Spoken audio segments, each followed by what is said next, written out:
यसु मसीह में सबको सलाम। हम में से बहुत से लोग बॉलीवुड एक्टर शाहरुख खान की तरह बनना चाहते हैं। कोई शाहिद अफरीदी की तरह क्रिकेटर बनना चाहता है, किसी को रोनाल्डो की तरह फुटबॉलर बनने का शौक़ है, तो कोई ओबामा या ट्रंप की तरह सियासतदान बनना चाहता है।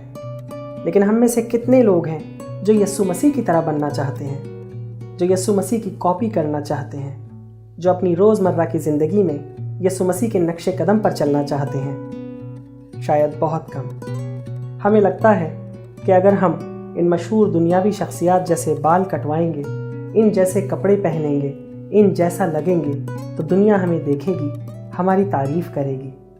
और हमें लगता है कि यसु मसीह तो एक बहुत पुरानी शख्सियात हैं जो 2000 साल पहले इस दुनिया में आए थे, और वो कैसे हमारे रोल मॉडल हो सकते हैं। लेकिन हम ये भूल जाते हैं कि यसु मसीह खुदा है, और खुदा से बेहतर रोल मॉडल कौन हो सकता है? वो खुदा जिसने हमें बनाया और अपने जैसा बनाया। पहला कोरिन्थियों 11 बाब और 1 आयत में पौलुस रसूल ने लिखा है, तुम मेरी मानिंद बनो जैसे मैं मसीह की मानिंद बनता हूँ।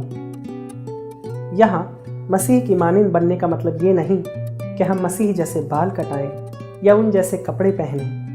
यहाँ कहने का मकसद ये है कि हम मसीह जैसा बोलें, हम मसीह जैसे नरम दिल बने, हम मसीह जैसा सोचें, हम मसीह जैसे दूसरों की मदद करें, उनको माफ़ करें, अपने खुदा के बताए कलाम पर चलें और उसके नाम को जलाल दें। अगर हम यसु मसीह जैसा बनेंगे तो हमारी ज़िंदगी में एक अजीब खुशी, एक अजीब इत्मीनान और एक अजीब तसल्ली होगी जो शायद पहले कभी ना हो। तो आइए, जैसा कि पौलुस रसूल ने कहा है, हम मसीह जैसा बने और उसके साथ उस घर में अब्दी ज़िंदगी का हिस्सा बने जो उसने हमारे लिए आसमान पर बनाया है।